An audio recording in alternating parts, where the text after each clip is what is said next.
Hello there, and welcome to the Melanated Midlife podcast. I just want to say if this is your first time here, first off, my name is Akila Willery, and welcome. But you've chosen a good one to start the conversation with us. My guest today is R&B artist D Mott. And he is not just in the music space, singing and developing all of these great tunes, but he is also a pastor. And the stories that he has shared with us in this conversation is definitely something that you don't want to miss. So I invite you to stick around and learn a few things from Pastor D Mott. Alrighty, we are here with R&B artist D Mott, coming all the way from Buffalo, New York. I gotta say that during football season, and I'm gonna go and give him his props. They're doing good at this point in the season. Anything can change between now and January. Move on, move on. We're starting out on a positive note, folks. But That's right. Diva, sir, thank you. I appreciate you taking time to spend a little bit of conversation here with the melanated midlife community. Thank you for being here. Well, Akila, thank you for having me. I am honored to have this conversation. We're going to have a great conversation. I'm gonna just say less because my team is not doing that great right Yeah. now. I Yeah, love you guys are them. doing all right. Y'all doing all right. I will say that a good number of them are healthy. That's the Yeah. positive. You got to find a positive because I'm an That's educator. a So positive. That is a positive. That is a positive. So we thank God. We thank and praise God today for the positivity. that's right. That's right. But we are here to talk about your music, Yeah. sir. My goodness, you are in the middle of it because your single Higher is all that right now. You are all over the place. You are touring. You are just bringing folks into the R&B space. And as a Gen Xer, I would just want to say thank you. I have trouble Wow. sometimes keeping up with other genres, but R&B, hey, that's my space. and Okay. and you are bringing your gifts to the masses. So tell Wow. us a little bit about what you got going on right now. Well, so as an R&B artist, I think I'm like a dual artist. What people don't really understand about me and some people don't really like is that I also pastor a church. So it's kind of an oxymoron for people who don't understand that God gives people assignments. And this is why I don't do religion, because religion actually conflicts with assignment, in my opinion. So, I feel like Christ did his job of being around whom he needed to be around. And so for many years, I've always known that I was an R&B artist, but because my father was a pastor, my grandmother pastor, my grandfather pastor, and I didn't want to do nothing in the church. I didn't want to go to church. Matter of fact, I got whoopings every time I went to church because I just didn't like church folk. I love God, but I didn't like his people. And that was because I didn't understand salvation and redemption and forgiveness. As a kid, you don't understand it. You just seeing your family going through all of this, and then they're giving God glory and saying he's all great. But then the people that you giving God glory with, you fighting in church, or you arguing about, or doing the wrong things, and then you come to church and it's like, this sounds like a play to me. So I think for me, you asking me the question about what it is that I do R&B and what it is to be D-Mott as an R&B singer, I really feel like God actually gave me an assignment to teach people how to pastor themselves. And I think that means we have to understand love. Because how can we go to a place where we call ourselves spiritually strong when we can't love those that we claim to love here on earth? How can we actually forgive who we call our enemy if we don't understand what God's love is? And so I never understood love until I started doing R&B. And that sounds crazy to religious people. But the truth is, I feel like my assignment was to write songs that remind a man and a woman that God is okay with intimacy. God is okay with dating and the movies. And he's okay with the bed being defiled and all of that. People who know the scriptures know what I'm talking about. It's undefiled. You know what I mean? When God is a part of it. And so I think that all I'm really doing, Akila, is just trying to teach people that God is everything and really the only thing, kind of. Some people can't get with that, and that's okay, because a lot of people not going to like my music for that reason. I will say this: I don't do lust. I don't do lust. If I Gotcha. talk about love making, it's coming from a biblical standpoint. That's coming from a relational standpoint. I think our people, okay, I'm not racist or prejudice or any of that, but I think our people, we have been tainted and trained not to love one another. We've been tainted Mm, and trained not to be patient with each other. We've mm, been tainted in how to be unforgiving, how to be envious, how to be mm. jealous of. And I think that, I don't know if it'll ever change, but it's our job to promote and push and say, hey, here's what God is. God is love. Yeah. And so I can't really give credit to R&B, because when I'm singing these songs, I'm talking, this is really ministry for me. I'm Yeah. teaching, this is how you forgive each other in a relationship. I got a song called Do You Do Me. It actually features Andrea Rachel Wilson from, what show is that she played in? She played in a lot of movies, but 50 Cent show. What was that? Yes, Power. yes, yes. Or. Power. Yeah, Hmm. Power. And so, that song talks about, listen, we tried. This is not working. This is not working. So go ahead, do you. I'm gonna do me, and let's be okay. It didn't work, but I still love you. And I Yeah. think there's a healthy way to break up too. You know what I'm saying? There's a healthy way to say, yo, this is not working. If we go to the book on that, talk to me, Paul and Barnabas. Like, the Bible never says that, they talked ever again, but they went separate ways, but divine separation. So, I like the music that I make, I want it to make sense or correlate, if you will, for people to understand that, God is love. Hmm. And it sounds corny, but corny is real Yeah. sometimes. You know what I mean? And so Uh, my music, I think it's love music. So if people like lust, they're not gonna like my music. Trust me, there's plenty that they can find elsewhere. I agree with you. You bringing this into the space, I feel, at a time when that message is very much needed. So, I mean, you staying in a lane where you're saying, I'm committing to love, I'm committing to sending positive vibes out there. I don't think that's anything that there's nothing better to have as your legacy than say that I'm here to make sure people understand love. So I give you your props on that. To God be the glory. Yeah. Respect. Thank you.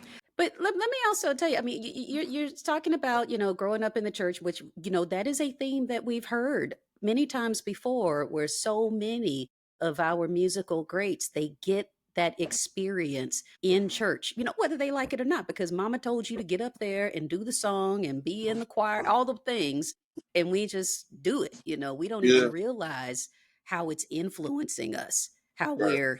we're nurturing our talents. But with your music style right now, I say that, at least for me, the people, that are listening to this, they probably grew up the exact same way. You had the gospel music on Sunday, and then there was the OJs playing on Friday night, Yeah. and all of those influences come together. But tell me, what else influenced your musical style? Quartet, gospel, eclectic music is something that's new. I think that stuff kind of like you would probably put that in a category of, man. What's the category? I was just thinking about this. New age, Hmm. or man, my mind is drawing a blank. But I have to be honest, Akila. I love all kind of music. I was a drummer first, so Really? yeah, my bio, if people go to my website, they can read my bio. I was a professional drummer before I was a professional artist as a singer. And I met a lot of people playing drums. And I also played for a lot of different types of genres.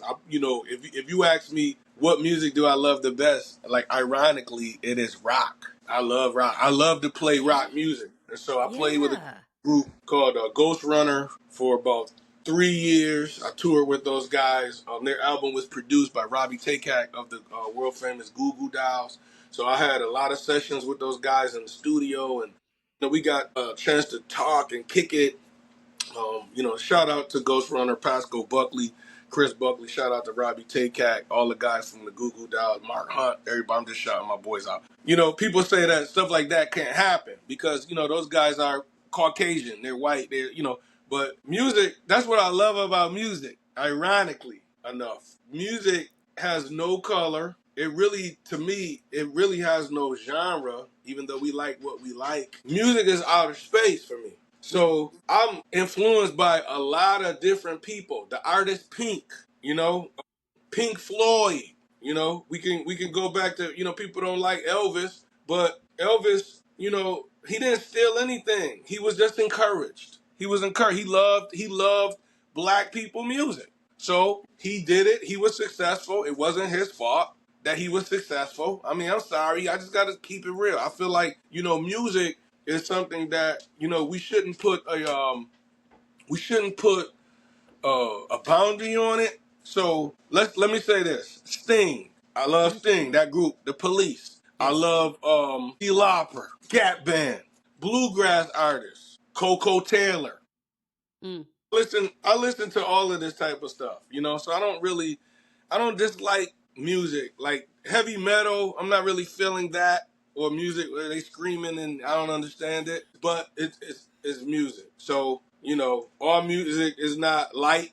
There's some dark music, but to say that I was influenced by one type of sound would be an injustice for music. Period. So I love all kind of Yeah. music. Well, tell me about your creative process. So, if you've got all these different influences, walk us through what the creative process is like for you. How do you approach writing and producing your own music? Tequila, this is so boring. So I'm gonna make this dramatic. This answer. I am never write a song unless I am actually influenced spiritually. Oh, I love Not that. being hurt. Like I could be mad. I could be pissed off. I could be hurt. I could be angry. Because we go through all of these emotions. I could feel violent about something, and I can't sit down and create music. Stuff comes to me. Like it comes to me. It's almost prophetic for me. So every song that I've written, I felt like it was a need for that song. And I want to say this because a lot of times, people feel like because I'm a pastor, everything in my life is spiritual in church. Like, I get it. Everything is spiritual, but I'm not writing a song called Do You Do Me because my wife getting on my nerves. If my wife getting on my nerves, she getting on my nerves. I'm not going to sit down and write a song about that. But what I will Yeah. do is I can take things that she and I have been through or whatever relationship that I've had. I'm 49 years old. So I'm no rookie. I'm no spring chicken. I've been through some good. I've been hurt, and watch this. I've hurt. So I understand. That's real. I understand that, okay, this is coming to me because somebody somewhere needs to feel forgiven. Or Mm, somebody somewhere needs to feel like, you know what? I blew that one, but the next one, I'm going to try not to. that's Notice I said good. try not to. Yeah. Because here I go. Here I go. Hijacking the interview. But here's the truth. We all suck. That's why we need God and we need each other. Because at our best, we're filthy rags. So I'm understanding that when I write a song, I can't write a song because I'm trying to win a Grammy or some kind of award. I have to write a song because I want people to inbox me like they do. I want people to see me after my shows like they do and say, hey man, this song saved my life. This Oh, song saved my marriage. Yo, yeah. I mess with you, bro. And that's not what they say. I'm not a virgin when it comes to my language and my vocabulary and grammar.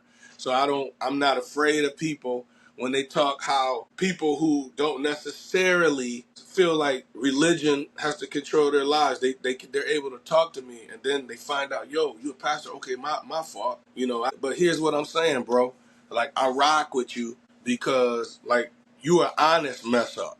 And that's what I tell people all the time. Like, no, I'm not a good person because I chose to pastor a church. I'm not a great person because I choose God. No, I'm trying to be a person that is showing people where God is. And I'm trying to actually sin less because whether I go to church or not, I need to sin less. You feel me? So I don't know. I just think, this whole platform for me doing this music is just bringing me a sense of peace with myself Hmm. because I'm understanding that I have a job to do. And my job is to write music that makes people fall in love or realize that they never were in love. Yeah. And with your Yeah, current work with Hire, are you yeah, saying, like, with that work, you've described it as a part of your own personal growth. So I'm glad you're mentioning all of these, challenges, mistakes that we've made, and then we're trying to turn a corner, we're trying to do better, and you're using your music as a way to pull other people in that are on that same journey. yeah, yeah. And guess what? Me too. Yeah. Because when I said earlier in the interview, when I said that like we all suck, sometimes people can't, traditional people and conventional people, they don't want to hear words like that in what they feel is a church setting. People want to hear what they want to hear because they want to feel like they doing good and they can do better, and then leave out and really don't have no substance. I just said earlier, like that doesn't disclude me. That doesn't disclude me. I'm trying to be better at marriage. I'm terrible, in my opinion. My wife doesn't agree, but because I overdo everything. I'm one of Mm. those guys, when I'm wrong, I'm real wrong. But when I'm right, I'm too right. So it's like, yo, find a medium, right? So because I'm that way and I still struggle and I'm still trying to just tell people where the bread is at, which is God, tell people where the living water is at, which is God, and then saying, hey, let's thank God for Christ because Christ died for us and we have the gift of the Holy Spirit by way of God and Christ. So I'm like, yo, I don't really have to put a front up. But what I can do, right? What I can do is I can teach this right stuff through the right music and the right song with the right chords and the right words because sound is great. But I think a lot of times the words of songs actually take us to that real place, that place of Yeah. understanding. Like, yo, I'm feeling something about this particular song. So higher, you ready for this level of revelation? Hey, give it to us. Excuse me. Higher is a gospel song. I wrote Higher in 2014. Hmm. Gospel. When the And label, yeah, tell me about what happened. How did it result as a part of an R&B project? because I did gospel albums prior and I had little to no success. That's just my story. I did well, I did Stellar's events and things of that nature. Met some really great people. It wasn't working for me. So I was getting ready to step away. Higher was like one of my songs that people really loved. But the gospel industry said, D-Mike, you too R&B. They wasn't feeling. And this is no pun to the gospel industry. I Yeah. personally I personally never looked at gospel as an industry because I'm like, well, if this song is talking about God, it's really about the message. So I don't get into who winning awards for gospel music. That's just how I feel, right? And again, no pun to Hmm. gospel artists or anybody in the gospel, because I'm on the gospel label as well as Sony. I'm on Tribal, which is predominantly gospel, and slash Sony, which is one of the major distributors in the world for music and television. But um, that song stood out back in 2014, and I just didn't do nothing with it. So Mm. after My Everything is probably one of my first commercially great songs as far as artist from an artist standpoint. Hmm. We needed to follow that up with something because My Everything did 5 million streams and views worldwide, right? We did Yeah. it really well on Spotify, Amazon, Pandora. I have my own station. So, there was a lot of success with My Everything. And the label wanted to actually Sony Tribal took me from Warner. I had a distribution deal with Warner and Hmm. had an opportunity to go with Tribal and Sony, and I did because it just made sense to me financially. They were like, look, man, My Everything is a powerful song. It was on Sirius XM. It was like getting a lot of views and streams worldwide. So they're like, yo, man, we gotta whatever you push next gotta be 2 times better than My Everything. And I'm thinking, man, that was pressure. I'm like, so I start submitting all of these songs and the stuff that I thought was hot, they like, yeah, that's hot, but it's too hot. Like this, we trying to, you got to think, man, you bringing the '90s back. So I'm like, oh, okay, Hmm. cool. Like, your Yeah. sound is, and I'm like, all right, cool. That's because I'm '90s R&B kid. Yeah. But they're like, you All of gotta, that's us. 90s, as far as I'm yeah, concerned, yeah, is the yeah, golden right. era. So they're like, you got to follow up with something. And so my wife and shout out to Damon D. Stewart from IGA Talent Management. He says he listens to Higher, and he's like, yo, this the one. And I'm like, man, because I didn't even want to send that song. I just sent it because my wife told me to send it, and I was getting a little discouraged because they kept saying, oh, this is that, oh, it's two, it's this, oh, it's not enough. So I'm like, oh, here we go. Higher was the last song I sent. It was probably about 70 songs I sent. Higher, they were like, this is the answer. Let me call my people. Boom, boom, boom. Damon sends it to his team. Everybody felt like Higher was the one. And here I am at home tripping. Like, this is a gospel song. This song is not gonna do well. And I'm here to tell you, Akila, we did pre-sales. That was the first time I ever did pre-sales. We did 73,000 pre-sales for Higher. Whoa. Yeah. Okay. Yeah, I'm actually getting ready to put that picture and I'm gonna frame it because I couldn't believe it when they sent it. The label sent it to me like, "Yo, man, look," and you said that this song wasn't a hit. We were at like 72,900 something pre-sales. That is Yeah, amazing. yeah, Hey, congratulations on your got to the clip. success, sir. That Thank is you, beautiful. And, thank you. I'm listening to, you tell that story. That's one example. I'm sure there were probably many, but you said there was basically not so much a rejection, but, they were kind of crossing that off the list. Like, nope, we don't want that. Nope, that's not Yeah, it. Nope, that ain't the one. And so many times people, all of us, will see that and get discouraged. Say, you know what? Maybe this just ain't for me.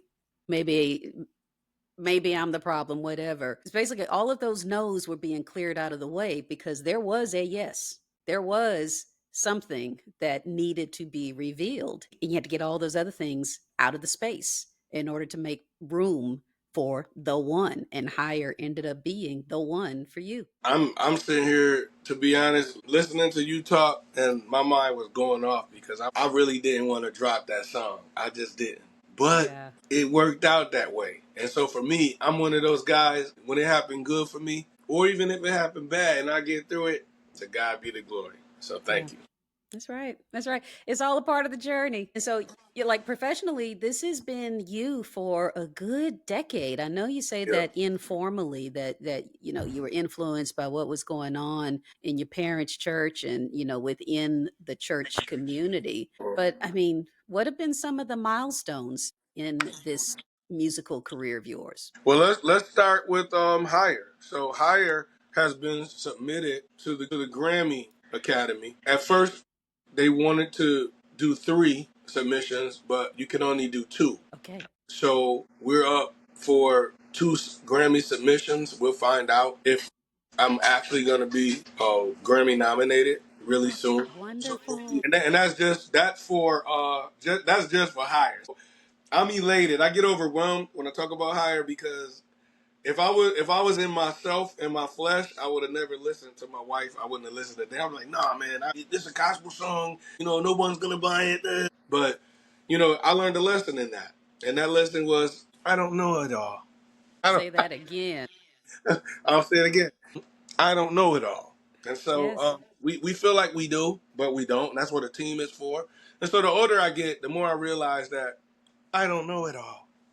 And I have to utilize my team, and I have to utilize uh, my inability because I have the inability to feel safe when I don't feel safe. You know what I'm saying? So Yeah. um, sometimes you have to trust who you put in your circle to help. I don't know Yeah. if You that brought makes him there sense. for that reason. Yes. So, I've been doing that, and so Higher the Grammy submissions, my everything. We had over, like I said, 5 million streams worldwide. Uh, Prior to that, my first ever. So here's an interesting story. I'm doing nothing. I'm pastoring the church, and I'm feeling like I made a mistake because there was a lot of people coming at first, and then people stopped coming, and so there was nobody there but my wife. And at the time, we had just 4 girls, my Mm. baby. So it was one Sunday that I'm in there, and it was just us, 500 seat Really? church. Yeah, it was so discouraging.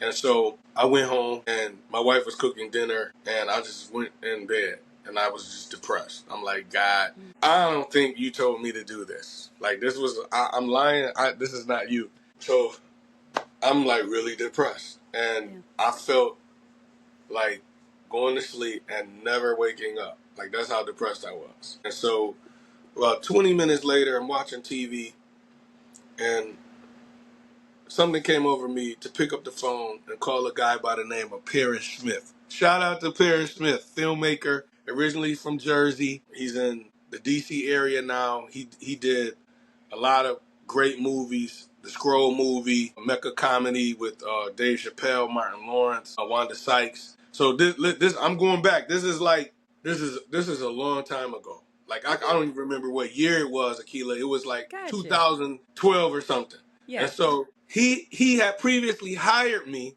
to perform for the non-cursing version of Def Comedy Jam.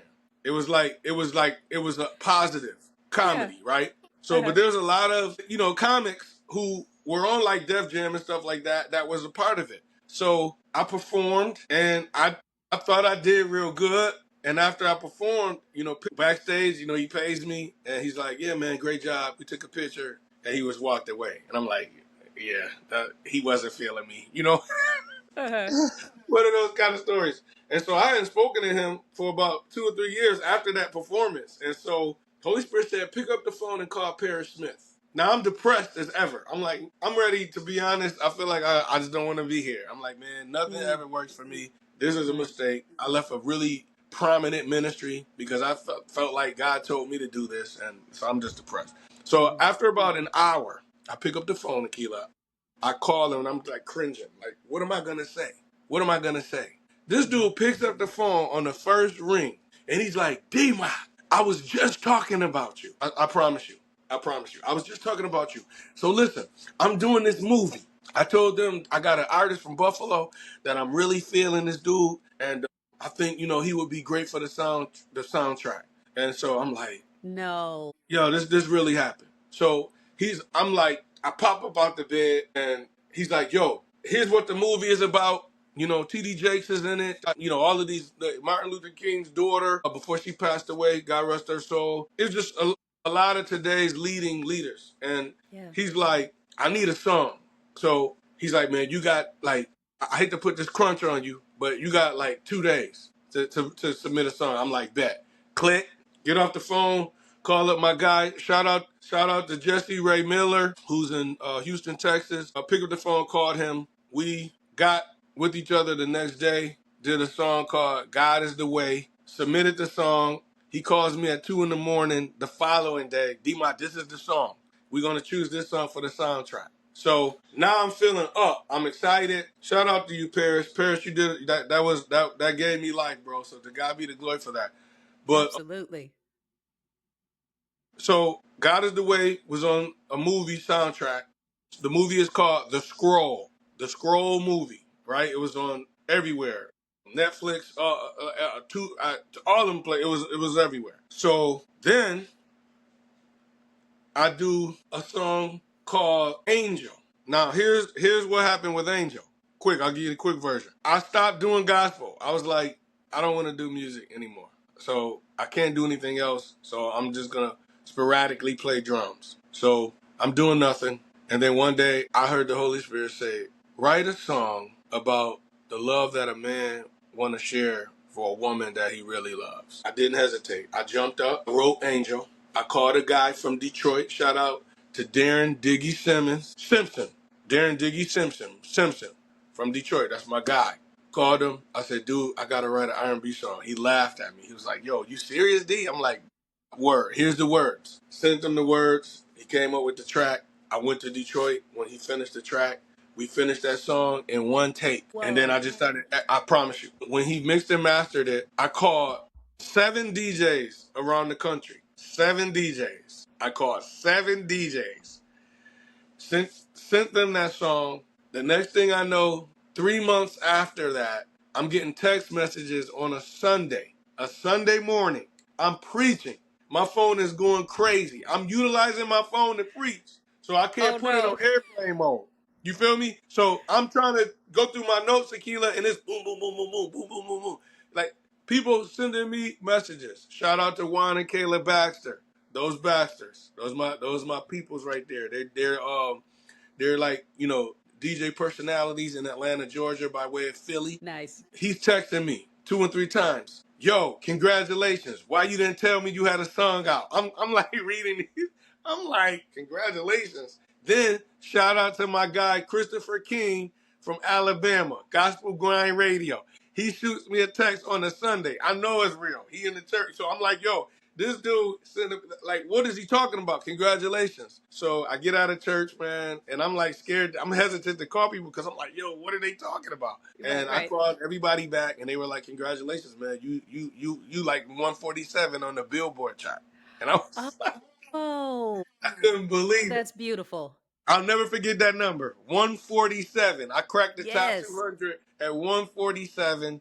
And so that was for the song Angel. So months later, by November, the first 2 weeks of November, we were at the #1 spot. So I have a #1 song on the Billboard chart, BDS radio. And Yeah. then my follow-up, now you might love this song. You remember, well, first of all, are you a Teddy Pendergrass fan? Who isn't? Remember Okay. remember when we grew up? All right, what about Jeffrey Osborne? Yeah. So I was getting ready to do a Teddy Pendergrass song, and I felt like, no, I gotta do that Jeffrey Osborne because Jeffrey Osborne was with a group called LTD first, Mhm. Yep. and they did a classic song called Love Ballad, and Mm. I did a rendition of that, and that song cracked the top 100 when it came out. Wow. So I'm like, man, this is real. No turning back. I gotta continue to do this. And Yeah. so the rest is history. I was getting opportunities to perform, and then I linked up with a guy by the name of Romario Weber, aka Rio Weber, aka Rio Beats #2. He is a music mogul, producer, musician, songwriter, manager, and so he's responsible for a lot of the success for R&B artist Life Jennings, right? And so Rio hired me as a drummer back in the days. Here's an ironic story. I was in the streets in high school. Like I was in the streets. So I played basketball, football, and all that. But I chose basketball. I went to college for basketball. But I was in the streets. So I Mhm. did God in church, but I was more in the streets. And so when Romario got a deal and he had to move to New York, but it was really Connecticut, right? And so he was working with Stevie J. Shout out to Stevie J and Diddy. Shout out to Diddy too. I know he going through his thing and we're praying for him and we're praying for everybody who was affected by that. But one thing we do is we believe in God and we believe in redemption. So shout There out you to go. Diddy. And There you go. so Rio, he did that, and he reached out to me like, yo, he really wanted my cousin. My cousin, he passed away, God rest his soul, Tyshawn Canada. He could play every instrument. He was just fantastic. Tyshawn wasn't going unless I was going. So Ah, yeah, you know what I mean? It was like, yo, D, I need you, come on and do that. And I'm like, man, I can't make no money doing no music. I couldn't see it. So yeah. I didn't go. I didn't take the opportunity. I didn't take music seriously. And ironically enough, he and I crossed paths, and so I'll never forget it, man. He was coming from Michigan from a show. And he said, "Yo, I tell you what, D, like I'm gonna pop up at the crib. I'm gonna be in Buffalo. Let's have a meeting." And so he told me, he said, "Listen, I got a gig for you. If you can be in Orlando, Florida, on October 30th. This is like 2021. He said, if you can be there, you can open up." And I'm like, bet.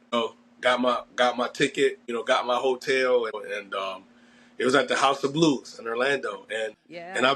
I've been opening up for Life Jennings ever since. So this year, October 30th, will be my 4th year opening up for him. So, I'm just blessed. I feel blessed. Life, Yeah. shout out to Life Jennings because, he and I have had a lot of conversation. Good dude. A lot of his music helped people get through jail. They did their bids. It helped a lot of single moms. It's reality music, right? Yeah. So it just kind of it fits that I've been opening up for him so long. I told him in Washington, we was joking, but I told him, I said, "Yo, man," I said, I'm your praise and worship leader." So everybody died laughing, but I was serious in a way because I don't see the temple just being in a sacred space. I think when you call to bless people, it's wherever you're at. So though, to be honest with you, that's the only accolades that I even really care to talk about. I want people to know that I've felt some success, right? But I still live the same average life as the next person, because the successes don't make you a better dad. They don't make you a better pastor. They don't make you a better friend. They don't make you a better coworker. You know, sometimes the success get in the way of being better. Yeah. Yeah, you're You right. know, yeah, yeah. But I That's just say well, that. no, Go ahead, no, sis. no. I'm echoing exactly what you're saying is so real. I think, you know, we're talking about midlifers that are watching this, but a lot of young people need to hear that message that Yeah, the success, yeah, it's one part of the journey, but being a good human being is the ultimate, yeah. or should be the ultimate goal. I think that should be the balance, in my opinion. You know, Yeah. like one I struggle with a part of the fruit of the spirit, which is self control. I still struggle with that, and I think that I have a church full of people who struggle with a lot that I struggle with, and I think that that's why Yeah. we're connected. But it doesn't like cause me to teach. We do what we want to do, because no, that's the enemy does what you want to do. Like, we're just trying, right? So I never, Tequila, want to come across like I got the answer. Yeah. Like, no, I don't have the answer. And I think that this is why God has put me on your show, because these are our platform.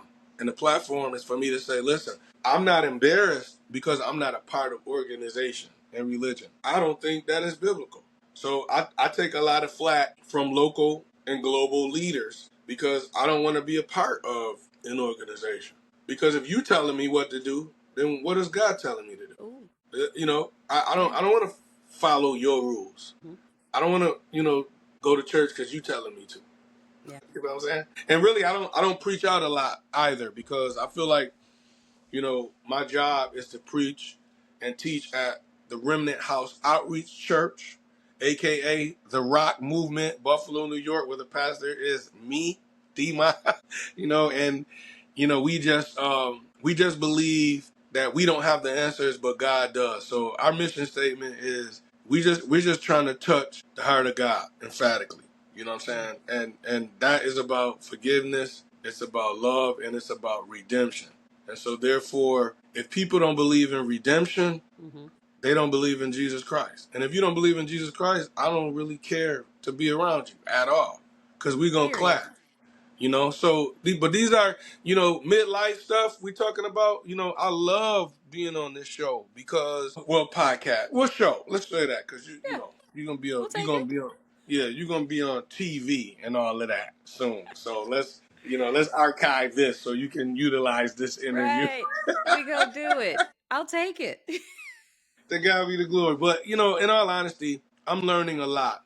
If the Lord say the same, I'll be 50 in December. And I'm learning so much about me as a human. I'm learning so much about me as a believer. And I'm also learning that what I'm learning about me doesn't change how people feel about me. So, I have to do what I'm called to do, and that's all I have to do. That's Because right. at the end of the day, success breeds envy. Yes. You Yes. ever read a scripture that you didn't want to read, so you felt like I should probably unread this? Well, and it comes to you at the time that you need to receive that message, not when you choose it to be convenient. So in the book of Matthew, the Bible tells us, I believe it's in the 10th chapter, maybe possibly 36, but the Bible scared me. I read a scripture that said that a man's greatest foes will be the members of his household. Now I had a decision to make after reading that. Here we are, we have a Bible that we utilize that has been tainted by a tyrant. People don't know this, but King James was a trip. He had a lot of moral issues. He was known homosexual. Slept with his family. Like just all. We. Because and me saying that, sometimes people feel like that religious people got to feel a way about homosexuals or um, anything that we have put our stamp of disapproval on. Listen, I don't got a problem with nobody because I'm not God. But what I do tell everybody is whatever you do more than God is a sin. So we worried about homosexuals and drug dealers and killers and all of this. And it's just as bad to overeat. It's all the same. Like, you know what I'm saying? So all I'm Yeah. really saying is, when I read that scripture, it hit me like, wait a second. This is not gonna be easy, and you're gonna get ridiculed for what you believe in. The Bible teaches us that as well. Like, you're gonna be hated and mocked for my name's sake. So what I figured out right then and there, when I read that scripture and that thing like downloaded in my spirit, I have to upload that when I'm pissed off by those who are closest to me. Because the enemy can't use a stranger to throw you off. Do you care? You don't care about a Yeah. stranger. But you care about a person you feeding. Very You true. care about a person you paying for, their bills. Or you care about a person, man, that you've helped buy this or buy that. Or put them in a place that you feel like you've kind of rescued them earthly. The enemy is going to find room in those people. And we got to realize that those people are not the enemy. So this journey for me is tough because I'm an R&B artist that happens to pastor a church. So people, they put their stamp on me. Akila, Yeah. he did this from the past. Sure did. Oh, he's still doing this. And then I have to, this whole social media era, I'm so glad we didn't have this growing up. Oh no, no. Yeah, I'm I being don't I honest. don't know if I would have survived it as somebody coming I into wouldn't my have. formative years. I wouldn't have. And I'm glad you said that because that's why I'm saying that. I know I wouldn't have. Yeah. I'd have got murdered or something. Anything. I wouldn't have been doing what I'm doing now because the internet would have been our guide. We had such an interesting time back then. It's crippling the young people in a It sense. is. But we could utilize it for our betterment, correct? Yeah, that's true. Yeah, so I love the successes, but I'm aware that this is why even currently at this point right now, this moment that I'm talking to you, that I'm like personally going through persecutions, and people feeling like, oh, he made it now, and he don't work with me no more. D-Mont, you changed. Absolutely, I have actually, because your life changes when things change, and I think that that's the hard part about it for me being an artist, because sometimes people feel like you owe them because they were a part of the journey, Yeah, and it's like, I nah, hear you. don't owe you, but I do love you, and Yeah. our journey was over, obviously, because you're not a part of this that I'm doing. So it's like, that's kind of tough for me because I love hard. I really do. I'm not gonna act like because I'm on this podcast with you and your show that I'm just tough guy who don't care what people think and don't care what people know. Like, no, I actually do care. Like, I care. Not to the point where it'll stop me or prevent me Yeah. from, doing my assignment, but I think we should care, You're a especially human being. say that again. You're a human being. Yeah, We all are here. We're interacting. It's relational. Yeah. I mean, if you were a robot, then I would expect you not to care. But you're a human yeah, being. You're evolving. We all are. And this is a journey, a shared journey. yeah. I do care. I'm interested in pushing love. Yeah. Sometimes, what's weird about love, Aquila, is sometimes love means separation. That's the hard. I think that's a hard truth and a hard pill for humans to swallow because we keep score. We keep score. Yeah. We're flawed individuals, and we're keeping score on other people's flaws. Yeah, and I'm just trying not to do that. And I Yeah. feel like I'm going through something right now that I just feel like I'm gonna hold on to the scripture. No weapon formed shall prosper, but I will utilize my successes to be a platform. And to be honest, this is a Grammy today. Like when I'm able to tell people how I feel and encourage them, because I heard Kevin Gates say this. Shout out to Kevin Gates. He said, "A friend to everybody is a friend to no man." Well, that's good. Yeah, that's what he said, and I don't know if he got that from. I think he did get it from somebody, but that was he's an interesting individual to me. Hmm. That stood out to me, and so what I've learned is that I'm not gonna be so friendly in my next levels of life, but I will. I'll be loving because my grandmother taught me this. The late great Reverend Arlene Motley Spells. She was a trip. She was everything. She was a ball of dynamite, unbothered, fearless. She said, "You better do the right thing, not the nice thing." Mm. That's what she would always tell me. She told There is people a that, but she difference. would, yeah, there's a difference. Do the right thing. So I'm not gonna be so nice anymore. I'm gonna be more right, because like some people don't need nice. Yeah.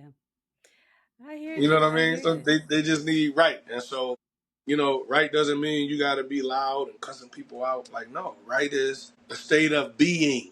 So you don't have to make it up. It's just right. And so I want to look young for as long as I can, actually serve God and deliver a word of love to his people without being depressed and filled with anxiety. I don't want to, I was going to say no longer, but I haven't really been doing that. I just, sometimes you fight with trying to help others. But I was going to say, I don't want to live my life pleasing individuals about the journey that I know God has me on. That's beautiful. That is Yeah. beautiful. Yeah. So if I have to walk alone, I'm going to walk alone. Tell us what's going to Mhm. be coming next in your career. To be honest with you, we're getting ready to release another song that I think should do well because it's an honest, fictional, science fiction, drama. What can I say about this song? Well, it's called I Do. And we're getting ready to drop I Do, and I love it. It's an in the moment song, right? So that's the next single getting ready to drop out. We're looking for doing some DMI tour dates on my own. Nice. So yeah, which again, shout out to Life Jennings because he gave me an audience and an opportunity, and I'm getting a lot of people, reach out to me everywhere he goes. Are you gonna be with Life? I'm going to see Life. I mean, you gonna open up? you know, that's special to me because That that is. man opened up his table to me, him and Rhea Weber. So there's nothing professionally I want to do for them. Like if I could do a tour and have him on everything I'm doing and paying him, that's what I'm gonna do because he blessed me and my family. Shout out to Rhea Weber, same thing. I feel like those guys did that for me, but I don't have a block in my mind right now. Single is gonna come out. We're working on some DMOT dates. We're working on a beard oil. Working Uh, on okay, not yes, you coming into the skincare, yeah, self-care, yes, beauty yes, space as well. yes, Okay. yes. So We're working. We're currently right now at this moment working on a DMOT beard oil, and beautiful. it's not gonna be called DMOT beard oil. Like we doing this thing the right way. We're overseas talking to people about having the right fragrances. Like we're talking to scientists. Like I'm not ghetto-ly doing this. This is gonna be something that we want to have in Macy's. We want to have it in just every national chain. So that's something that I'm doing as well as what else? What other? Well, that's enough. That's That enough. is a That's lot, that. sir. That Yeah, is a that's lot. enough. So Yeah. people are listening to this right now. They're going to want to hear your music. They're going to want to find out about tour dates, and they definitely want to know when the new beard oil and other adjacent products are going to drop. So where can people go to find all of this information about you? Anywhere, all the spaces. Let them know how they can follow DMOT. All right, so I'm gonna give my website first because everything is there. I'm social. I have TikTok. My TikTok is DMOTT _ and then the letters R and then the letter N and then B. So DMOT letters _RNB. So R like Robert, Nancy, Byron. All right, and then Instagram is the official DMOT, okay, or DMOT Motley. Beautiful. DMOTT and then MOTLEY, right? And that's what did I say? That's Instagram, and then also the official DMOTT. That's Instagram. Facebook just D''MOTT. Now the website is dmopmusic.com. So that's DMOTT music. One word, dmopmusic.com. Everything is there. My music, my bio, all of my social media handles. And then there's also a space for you to send me a personal email, right? I answer them because I'm nobody yet. So I have time. Hey, we still on that upward trajectory. So hey, we got a lot of people to thank on the way up. Yeah, to God be the glory. And also, my publicist is on my website. Her name is Melissa Amber. Everything is there. Her information is so if you want publicity, reach out to her. If you want to book DMOT, or you want to reach out to Rio Weber. His number is there, his email. Same thing with Melissa. All right, so I'll just say this. Love everybody. God bless you guys. Akila, it's been amazing talking to you. I wish you well, you and your family, and all that you do. And I can't wait to get back on. Hey, sir, I definitely will send all the love and admiration right back to you. So thank you so much for joining us here on the Melanated Midlife Podcast. We are going to have all of DMOT's information linked in the show notes so that you can quickly get to him and follow him, send him a personal message, because this young man is doing some things and we all want to be there to witness it and just be a part of the positivity. So thank you, sir. Best of luck with all the tour dates, and we are going to close this out with just all the love and sending you the good vibes on continued success. God bless you. All right. Bye-bye. Bye for now.